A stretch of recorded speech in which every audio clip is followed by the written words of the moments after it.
आज हम आज हम न्यूट्रिशन के मोड्स के बारे में पढ़ने वाले हैं। उसमें से एक ऑटोट्रॉपिक है और एक हेटरोट्रॉपिक है। और अब मैं हेटरोट्रॉपिक के बारे में बताऊंगी। हेटरोट्रॉपिक न्यूट्रिशन वो होता है जो मतलब दूसरों के ऊपर डिपेंड होता है, जैसे कि एनिमल और फंगी हो गया। और हेटरोट्रॉपिक न्यूट्रिशन के 3 टाइप होते हैं। एक होता है होलोजोइक, जिसमें जो एनिमल होते हैं वो जो सॉलिड फूड होता है उसको अपनी बॉडी के अंदर ही बनाते हैं, जैसे हो गया अमीबा। और जो सैप्रोट्रॉपिक होते हैं वो एनिमल डेड और डिकेइंग उससे अपना फूड लेते हैं, जैसे हो गया फंगी। और पैरासाइट वो होता है जो होस्ट प्लांट से अपना फूड लेते हैं, जैसे हो गया कस्कटा प्लांट और लीच और लीचेंस हो गया। फिर उसके बाद एक इसमें होता है यूनिसेलुलर और एक होता है मल्टी सेलुलर। जो यूनिसेलुलर होता है वो सिंगल सेल से बना होता है और जो मल्टी सेलुलर होता है वो मल्टी सेल से बना होता है। और जो यूनिसेलुलर का एग्जांपल है वो हो गया अमीबा और पैरामीशियम। और जो मल्टी सेलुलर का एग्जांपल हो गया वो हो गया ह्यूमन बीइंग्स। अब उसके बाद है, ये टॉपिक हमारे इधर ही खत्म हुआ। अब उसके बाद है न्यूट्रिशन इन ह्यूमन बीइंग्स। उसके बाद न्यूट्रिशन इन ह्यूमन बीइंग्स। ठीक है। अब उसके बाद जो हमारा जो न्यूट्रिशन होता है वो हमारे माउथ से स्टार्ट होता है।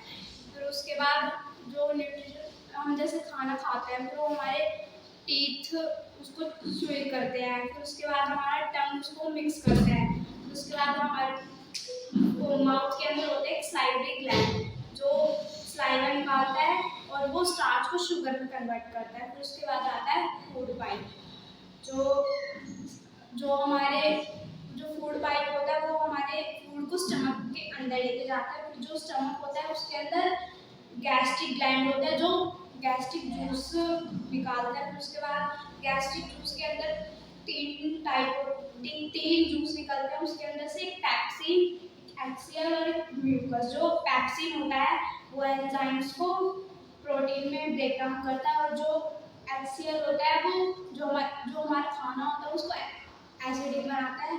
और जो म्यूकस होता है वो जो हमारा स्टमक के जो अंदर वो जो इनर लाइंस होती हैं उनको प्रोटेक्ट करता है। फिर उसके बाद आता है स्मॉल इंटेस्टाइन। और जो स्मॉल इंटेस्टाइन होता है उसके अंदर एक इंटेस्टिनल एंजाइम्स होता है और वो कन्वर्ट करता है कार्बोहाइड्रेट को ग्लूकोज में और फैट्स को फैटी एसिड्स में, प्रोटीन को अमीनो एसिड्स में। स्मॉल इंटेस्टाइन के अंदर एक विली सब्सटेंस भी होता है, वो फिंगर लाइक स्ट्रक्चर होता है जो हमारे फूड को ब्लड बनाने के लिए हेल्प करता है। फिर उसके बाद स्मॉल इंटेस्टाइन के अंदर कहाँ से हमारी सीक्रेशन होती है, एक होता है उसके अंदर ट्रिप्सिन, एक लिपेज होता है और एक एमाइलाइज होता है। जो प्रोटीन होता है वो पेप्टोन्स में कन्वर्ट होता है। उसके बाद जो फैट होता है वो फैटी एसिड्स में होता है। जो कार्बोहाइड्रेट होता है वो ग्लिसरॉल में कन्वर्ट हो जाता है। और जो लार्ज इंटेस्टाइन है वो हमारे वाटर को एब्जॉर्ब करता है। फिर उसके बाद वो हमारे जो वेस्ट फूड होता है उसको एनएस में डाल देता है और रेक्टम से बाहर निकालता है। Thank you.